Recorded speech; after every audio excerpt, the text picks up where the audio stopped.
Film की शुरुआत में हम वीरान जंगल में भागती हुई एक लड़की को देखते हैं। वो घबराई हुई थी, ऐसे जैसे कोई उसके पीछे पड़ा हो। एकदम से हमें वहाँ फायरिंग की भी आवाज सुनाई देती है और गोलियां लगने की वजह से वो लड़की जंगल में ही गिर जाती है। और सीन यहीं से कट होकर हमें इस लड़की के पास की कहानी दिखाई जाती है। इस लड़की का नाम है जूली, जो इस मूवी की मेन कैरेक्टर भी है। ये 2 माह पहले की बात है, जब जूली को सड़क पर गलत गाड़ी चलाते थे एक पुलिस ऑफिसर रोक लेता है। पुलिस ऑफिसर डेविड था, जो जूली की खूबसूरती को देखते ही उसे पसंद करने लगा। वो उसे कोई भी सजा देने के बजाय बस उसे अगली बार के लिए वार्न करता है और यहाँ से चला जाता है। और इस सब के दौरान भी हमने देखा था कि वो जूली से काफी हंसी मजाक भी कर रहा था। खैर, अब जूली यहाँ से चली जाती है अपने होटल पे, जहाँ वो पार्ट टाइम वेट्रेस का काम करती थी। यहाँ के लोग जूली को बहुत ही ज्यादा पसंद करते थे, क्योंकि उसकी फ्रेंडली नेचर थी। यहाँ की रेगुलर कस्टमर, जिसको जूली बहुत ज्यादा पसंद थी, वो उसे $50 की टिप भी देती है। यहाँ तक कि इस होटल का शेफ भी जूली को पसंद करता था और आज वो जूली को अपने साथ डेट पे चलने के लिए इन्वाइट भी करता है। लेकिन जूली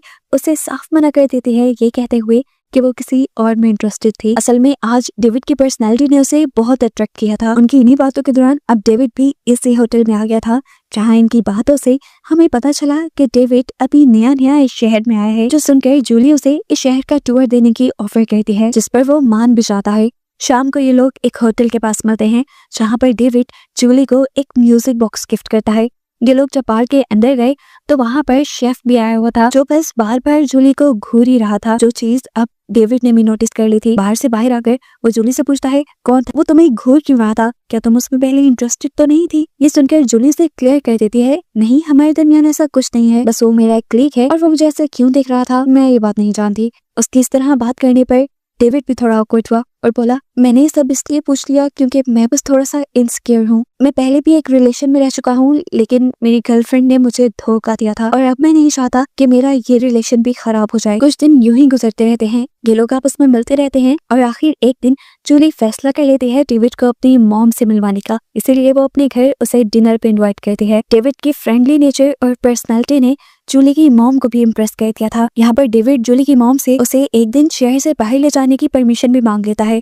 शहर से बाहर एक छोटे से टाउन में उनका एक फैमिली कैबिन था, जो एक बहुत प्यारी जगह थी। यहाँ आने पर जूली और डेविड के दरमियान में डेविड के बचपन की बातें होती हैं। वो लोग बचपन की तस्वीरें भी देखते हैं और डेविड जूली को बताता है कि बचपन में ही उसके पेरेंट्स मर गए थे, जिसके बाद से उसे शेरिफ ने अडॉप्ट कर लिया था। यही बात करते करते वो अपने पुराने बिगड़े हुए रिलेशन के बारे में भी बात करने लग जाता है और ये सब करके वो बहुत ज्यादा उदास हो गया। लेकिन तभी जूली अपनी अच्छी नेचर से उसका मूड ठीक कर लेती है। खैर, अब ये लोग घर आ जाते हैं, दिन गुजरते हैं और फिर एक दिन हमें देखने को मिला कि डेविड चुपके से जूली के घर पे आकर बैठ गया। जूली जब घर आई तो उसे देखते ही डर गई। खैर, उसने यहाँ ज्यादा सवाल जवाब नहीं किए, लेकिन डेविड सीरियस था। डेविड ने यहाँ उससे कहा कि तुम अपने शेफ से बच कर रहो, मुझे उसके इरादे अच्छे नहीं लगते। ये सुनकर जूली हंसने लग जाती है और कहती है, अरे नहीं यार, तुम परेशान ना हो, वैसे ही ज्यादा सोच रहे हो। ये सुनने के बाद डेविड बिना कुछ कहे वहाँ से चला जाता है। अब अगले दिन हम देखते हैं कि जूली को उसकी फ्रेंड सुजैन ने अपने घर बुलाया था, क्योंकि उसने पार्टी में जाना था और उसकी बेटी घर पर अकेली थी। पूरा दिन उस बच्चे के साथ खेलते हुए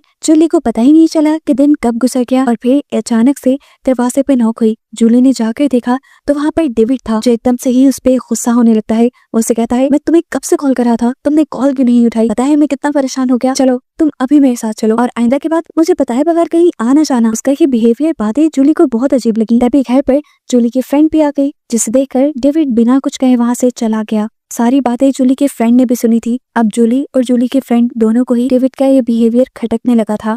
अगले दिन भी वो फोन पे यही डिस्कस कर रहे थे कि क्या जूली का इस रिलेशन में आने का फैसला गलत तो नहीं हो गया, कि तभी जूली को अपने घर पर डेविड की तरफ से रोज रिसीव होते हैं और वो अपना ख्याल बदल देती है। इस टाइम पर जूली को अपने कमरे से अजीब आवाज सुनाई देती है। कमरे में जाकर उसने देखा कि डेविड का दिया हुआ म्यूजिक बॉक्स उसके बेड के बिल्कुल दरमियान में रखा हुआ था और उसके हाथ में कोई लेटर भी था। जूली ने वो लेटर खोला तो उसमें लिखा था कि डेविड बैकयार्ड में है। ये सुनकर वो घबरा गई और फौरन बैकयार्ड में गई, जहाँ सच में डेविड था। अब जूली इस चीज से परेशान थी कि डेविड हमेशा बिना बताए क्यों आ जाया करता था। इससे पहले कि जूली उससे कुछ कहती, डेविड ही उससे माफी मांगने लग जाता है। उसका माफी मांगने का तरीका कुछ ज्यादा ही अजीब था। वो रेक उठाकर उसका मुंह जूली की गर्दन की तरफ कर देता है और बोलता है, मैं माफी मांग तो रहा हूँ, उसके बाद क्या चाहती हो तुम, प्लीज चलो ना, आज हम किसी डेट पे चलते हैं। जूली को ये एक इनविटेशन से ज्यादा धमकी लग रही थी, इसीलिए वो डर कर वहां से अपने घर आ गई, जहाँ पर उसकी मॉम भी थी। वो अपनी मॉम को ये सारा किस्सा सुनाती है कि किस तरह डेविड ने उसके गले पे रेक रखकर उसे डेट पे जाने को कहा। ये सुनकर उसकी मॉम भी परेशान हो जाती है और डेविड के अंकल शेरिफ से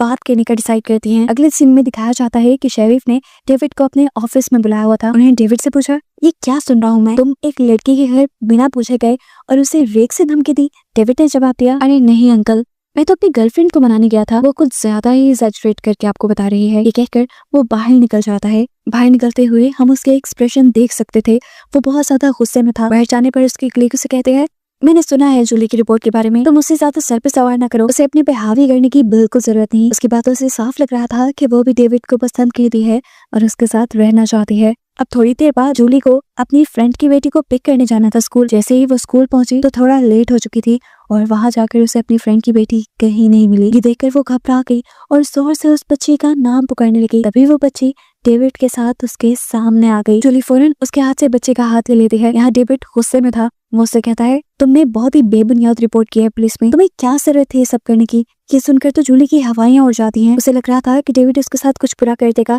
घबराकर वो बच्ची को लेकर अपनी गाड़ी की तरफ भागी और तभी यहाँ पर शेरिफ भी आ गए, जिन्होंने घबराई हुई जूली को देख लिया और पीछे उसके खड़े हुए डेविड को भी देख लिया।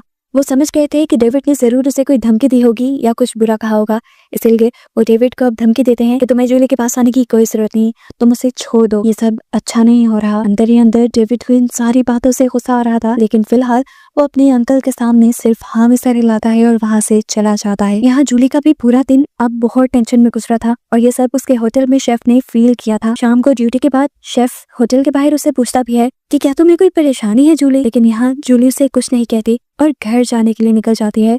जैसे ही वो पार्किंग लॉट से अपनी गाड़ी निकाल रही थी तो एकदम से डेविड उसके सामने आ गया, जिसका साफ मतलब था कि वो जूली के ऊपर नजर रखे हुए था और उसने जूली को शेफ के साथ भी देख लिया था। वो जूली को गाड़ी से बाहर निकलने की धमकी देता है, लेकिन जूली को पता था कि अगर वो गाड़ी से बाहर निकली तो डेविड कुछ भी कर देगा। घबरा कर वो गाड़ी स्टार्ट करके घर आ गई और घर आते ही उसने ये सब अपनी मॉम को बताया कि किस तरह डेविड उसके पीछे था और पीछा करने के बाद उसने गाड़ी के सामने आकर उसे धमकी भी दी। ये सुनकर तो उसकी मॉम भी घबरा गई। उनको भी अब अपनी बेटी की जान खतरे में लगने लगी थी। वो फौरन इस चीज की भी रिपोर्ट डेविड के अंकल को करती हैं। शेरिफ भी इस चीज को इन्वेस्टिगेट करते हैं, लेकिन उन्हें पता चलता है कि डेविड तो पूरी रात अपनी एक कलीग के साथ था ड्यूटी पर। वो तो जूली के होटल के करीब भी नहीं गया और ऐसे अब उन्हें लगने लगा कि जूली सच में बढ़ा चढ़ाकर उन्हें चीजें बताती है। अब तो हमें भी ये फील हो रहा था कि शायद वो सच में जूली का ख्याल होगा, क्योंकि जूली बहुत ज्यादा डेविड से डर चुकी थी, इसलिए उसने डेविड को सर पे सवार कर लिया था। आधी रात को, दिन में, रात में उसे ऐसा ही लगता था कि डेविड कभी भी आएगा और उसे नुकसान पहुंचा देगा,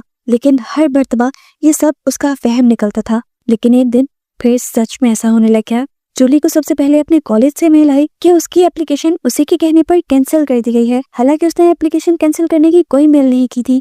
उस कॉलेज में पढ़ना तो उसका ख्वाब था। वो दोबारा भी एप्लीकेशन सबमिट कराने की कोशिश करती है, लेकिन पता चलता है कि वो एक मर्तबा कैंसिल हुई हुई एप्लीकेशन को दोबारा सबमिट नहीं करवा सकती। अभी वो इसी मसले से बाहर निकली थी कि उसे अपने ही नाम से बहुत सारी मेल्स आने लग गई और ये देखकर वो घबरा गई। इन सब चीजों को इग्नोर करते हुए जूली जब काम पे गई तो उसने देखा कि आज कस्टमर्स का भी उसके साथ बिहेवियर कुछ ज्यादा अच्छा नहीं था। पता चला कि जूली के खिलाफ किसी ने उठपटांग की बातें शहर में मशहूर करती थी, जैसे जूली ड्रिंक करती है, उसकी आदतें अच्छी नहीं। हालांकि ये सब बातें झूठी थी। इसी दौरान जूली के होटल में डेविड की कलीग भी आते हैं, जिसने जूली को बोला कि तुमने अच्छा नहीं किया डेविड के साथ, वो हर रात मेरे पास आकर तुम्हारे लिए रोता रहता है। ये सुनकर जूली को बहुत बुरा फील हुआ कि बुरा उसके साथ हो रहा था, सिंपैथी फिर भी डेविड को मिल रही थी। ये सब बातें शेफ ने भी सुन ली थी। शेफ तो बहुत अच्छे से जूली को जानता था। वो उसे होटल से बाहर ले जाकर कहता है, मुझे लगता है कि तुम्हारे पीछे कोई पड़ गया है, मेरी गाड़ी में एक गन है, तुम उसे हमेशा अपने पास रखा करो। ये कहकर उसने जूली को गले लगा लिया और गले लगते ही जूली फूट फूट कर रोने लगी। उसने भी अपना सारा डर अब शेफ को बता दिया था। जूली नहीं चाहती थी कि डेविड उसके साथ कुछ भी बुरा करे। वो अब और डेविड के साथ नहीं रहना चाहती थी। ये कहने के बाद अब वो फैसला करती है कि वो डेविड की सच्चाई का पता चला कर रहेगी। अपनी फ्रेंड के जरिए वो डेविड की एक्स गर्लफ्रेंड के घर का पता चलाती है और उससे मिलने के लिए जाती है। उस लड़की ने जैसे ही डेविड का नाम सुना तो नाम सुनते ही वो घबरा गई। वो तो अब दरवाजा खोलने को भी तैयार नहीं थी, जिससे जूली समझ गई कि ये लड़की नहीं गलत थी, डेविड ही गलत था। किस तरह डेविड ने इस लड़की की बुरी तस्वीर जूली को दिखाई थी। अब उदास जूली अपने घर जा रही थी कि एकदम से कोई उसका पीछा करने लगा। जूली को जब उसके बारे में पता चला तो तभी उस ट्रक ने उसकी कार को हिट कर दिया, पहले आगे से और फिर उसके साइड पे जाकर उसे कुछ इस तरह से हिट किया कि जूली की कार का जंगल में जाकर एक दरख्त से एक्सीडेंट हो गया। बाद में पता चला कि जूली का एक्सीडेंट करने वाला और कोई नहीं बल्कि डेविड ही था, जो आकर जूली को उसकी कार में से निकालता है और उसे धमकी देने लगता है। वो अपने साथ एक शराब की बोतल भी लाया था, जिससे उसने पूरी गाड़ी में शराब डाल दी ताकि सभी लोगों को ये लगे कि शराब जूली ही पीती है और ये एक्सीडेंट उसके ड्रंक होने की वजह से हुआ है। यहाँ डेविड ने जूली को बता भी दिया था कि वो इसलिए ज्यादा गुस्से में है क्योंकि वो डेविड की एक्स गर्लफ्रेंड से मिलने गई थी। जबरदस्ती डेविड अब जूली को अपनी कार में बिठाए यहाँ से ले जाने लगता है। खूब से जूली का बुरा हाल हो रहा था। सिचुएशन को कंट्रोल में करने के लिए जूली यहाँ डेविड से माफी मांग लेती है। डेविड उसकी बात का कोई जवाब नहीं देता। चलते हुए जूली ने रास्ते में 2 लड़कों को भी देखा जो उसी को देख रहे थे। जूली ने होठ हिलाकर उनसे हेल्प मांगने की कोशिश की, लेकिन लड़कों ने ज्यादा रिस्पांस नहीं दिया। थोड़ी देर बाद बेराने में डेविड ने गाड़ी रोक ली, जूली को गाड़ी से बाहर निकाला और यहाँ पर जूली को प्रपोज करने लगा। जूली जानती थी कि अगर उसने मना किया तो उसका अंजाम बहुत बुरा हो सकता था, इसीलिए वो हाँ कह देती है और ऐसा प्रिटेंड करती है कि जैसे इस टाइम उसे डेविड के साथ बहुत अच्छा फील हो रहा है। ऐसे ही प्रिटेंड करते करते वो चुपके से डेविड के पीछे गई। वो यहाँ से भागना चाहती थी, लेकिन डेविड ने उसे दूर जाते हुए महसूस कर लिया। जब तक वो पीछे मुड़ा तब तक जूली सड़क के दूसरे किनारे पर जा चुकी थी। ये देखकर डेविड ने गन निकाली। उसे गन निकालता हुआ देखकर जूली डरकर जंगल के अंदर भागने लगी और डेविड उसके पीछे पीछे। ये वही सीन है जो हमने मूवी के स्टार्ट में देखा था। भागते हुए ही डेविड ने गोलियां चलाना भी शुरू कर दी थी, जिसमें से 2 गोलियां जूली को लगी और वो वहीं बेहोश हो गई। ये देखकर डेविड उसके पास गया, उसे पाँव मारकर चेक किया कि कहीं वो होश में नहीं। जब वो उसे बेसुध देखता है तो वहाँ से चला जाता है बिना उसकी कोई मदद किए। घबराहट का निशान उसके मुंह पे भी नहीं था। पहले तो लगा कि जूली मर गई होगी, लेकिन वो मरी नहीं थी। थोड़ी देर बाद उसे होश आया। वो हिम्मत करके यहाँ से उठने की कोशिश करती है, लेकिन उससे उठा भी नहीं गया। शहर में दिखाया गया कि जूली के गायब होने की खबर पूरे शहर में फैल गई थी। उसकी एक्सीडेंट हुई गाड़ी तो जंगल के करीब से मिल गई, लेकिन उसकी बॉडी कहीं नहीं मिली, जिसे जानकर उसकी मॉम और बाकी लोग बहुत ही ज्यादा परेशान थे। इन्वेस्टिगेशन के लिए शेरिफ ने बाहर से एक इन्वेस्टिगेटर को भी बुलाया, जिसका केस सुनने के बाद ज्यादातर शक डेविड के ऊपर जा रहा था, क्योंकि डेविड ही सबसे ज्यादा जूली के करीब रहा था। ये बात उसने शेरिफ से भी कही थी, लेकिन शेरिफ का ख्याल था कि जूली हर चीज को एक्सैचुरेट करके इन्हीं बढ़ा चढ़ा के बताती थी। ऐसे में शेरिफ को डेविड पर बिल्कुल शक नहीं है। सिंकट होकर दोबारा हमें जूली को दिखाया जाता है, जिसके करीब से 2 शिकारी गुजरे थे। वो उनको मदद के लिए अपने पास बुलाना चाहती थी, लेकिन उसके अंदर अब बोलने की भी ताकत नहीं थी। यहाँ अब जूली को अपनी मॉम की याद आने लगी थी। यहाँ उसने अपनी जिस्म की सारी हिम्मत इकट्ठी की और आंखें खोली। उसकी आंखें खोलते ही दूसरी तरफ उसकी मॉम की भी बेचैनी बढ़ जाती है। फौरन उसने पुलिस स्टेशन में आकर इन्वेस्टिगेटर से कहा, मेरी जूली जिंदा है, मुझे बहुत स्ट्रॉन्ग फीलिंग आ रही है, उसे ढूंढे प्लीज। जूली की मॉम ने उसे ये भी कहा था कि जब मैं सो के उठी तो मुझे जूली की आवाज आ रही थी। ये बात अब डेविड ने भी सुन ली और वो फौरन उस जगह पहुंचा जहाँ पर उसने जूली को गोली मारी थी। वहाँ जाकर उसके होश ही उड़ गए, क्योंकि वहाँ जूली कहीं भी नहीं थी और उसे जूली का ताजा खून नजर आ रहा था, जिसका मतलब था कि जूली जिंदा है। वो अब जूली को ढूंढने लगा। जूली को ढूंढते हुए उसका सामना हो गया इन्वेस्टिगेटर से, जो डेविड से पूछता है, तुम यहाँ क्या कर रहे हो? आज तो तुम्हें अपनी टीम के साथ जाना था ना एक मिशन पर। जिस पर डेविड बिना घबराए से जवाब देता है, हाँ जाना तो था, लेकिन फिर मुझे जूली की याद आई। मुझे याद आया कि जूली को ये जगह बहुत पसंद है, इसलिए मैं उसे ढूंढने के लिए यहाँ चला। जो सुनकर इन्वेस्टिगेटर ने कहा, मैं ये एरिया पहले से कवर कर चुका हूँ और जूली को ढूंढना अब मेरी जिम्मेदारी है। डेविड आप टेंशन मत लें। इस मर्तबा डेविड को पहली मर्तबा लगा था कि अब वो जल्दी पकड़ा जाएगा। दूसरी तरफ हम पुलिस स्टेशन के अंदर उन दोनों बच्चों को देखते हैं जिन बच्चों को जूली ने हेल्प का इशारा किया था। पहले तो वो लोग डर गए थे, लेकिन पिछले 2 दिन में जूली के ना मिलने की वजह से उन्हें बहुत बुरा लग रहा था। उन्हें लग रहा था कि ये सब उनके इग्नोर करने की वजह से हुआ है, इसीलिए वो फैसला करते हैं पुलिस में सब सच बताने का। इनकी गवाही सुनने के बाद शेरिफ को ये यकीन हो गया था कि जूली के गायब होने के पीछे जरूर डेविड का ही हाथ है और अब वो इस केस की इन्वेस्टिगेशन अपने हाथ में ले लेते हैं। और जब डेविड को इन्वेस्टिगेट करने के लिए उसके घर पे जाते हैं तो उसका घर अब लॉक था, यानी वो कहीं भाग चुका था। दूसरी तरफ हम देखते हैं कि इन्वेस्टिगेटर अब डेविड की एक्स गर्लफ्रेंड के घर गया था। केस की बिगड़ती सूरत हाल और डेविड के गायब होने से अब सबका शक जा रहा था डेविड पर ही। इन्वेस्टिगेटर डेविड की एक्स गर्लफ्रेंड से उसका कोई भी पता मांगता है, लेकिन वो तो डेविड का नाम सुनकर ही बहुत ज्यादा घबराई हुई थी। इन्वेस्टिगेटर के ये यकीन दिलवाने पे कि उसका नाम कहीं भी नहीं आएगा, वो उसे डेविड के फैमिली कैबिन के बारे में बता देती है, जो एक छोटे से टाउन में था। कैबिन का पता चलते ही इन्वेस्टिगेटर जूली की मॉम को खबर कर देता है, इसीलिए अब जूली की मॉम भी इन्वेस्टिगेटर के साथ जाने का डिसाइड करती है। सीन कट होकर हमें डेविड को दिखाया जाता है, जो सच में इस टाइम अपने कैबिन में था। तभी उसे अचानक अपने कैबिन में किसी अजीब सी चीज की आवाज सुनाई देती है। पास जाकर उसने देखा ये तो वही म्यूजिक बॉक्स था जो उसने जूली को गिफ्ट किया था। एक ही सेकंड में उसे पता चल गया कि जूली यहीं कहीं है।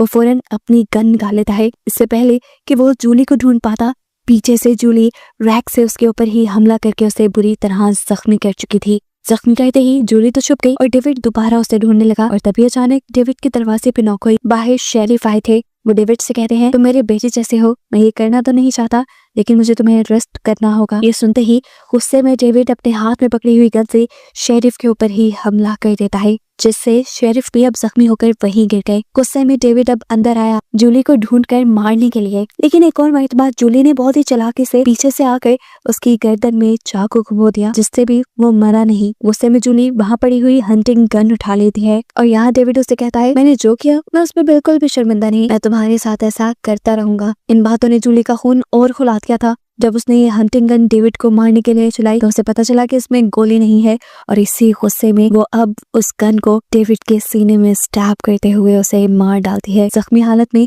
जब वो बाहर गई तो अब सुबह का सूरज भी निकल चुका था। वहाँ पर इन्वेस्टिगेटर और जूली की मॉम भी आ चुके थे। इमरजेंसी में ही अब जूली और शेरिफ को हॉस्पिटल पहुंचा दिया जाता है और उनकी जान बचा ली जाती है, जबकि डेविड तो मर चुका था। मूवी के पोस्ट क्रेडिट सीन में हमें ये बताया जाता है कि ये वाकया बिल्कुल सच्चा था। 1995 में अमेरिका के अंदर लोरा नामी एक लड़की के साथ बिल्कुल ऐसा ही किया गया था और ये मूवी एक अवेयरनेस के लिए बनाई गई है कि किसी पर भी ब्लाइंड ट्रस्ट नहीं करना चाहिए। और बस यही बताते हुए ये मूवी यहाँ खत्म हो जाती है।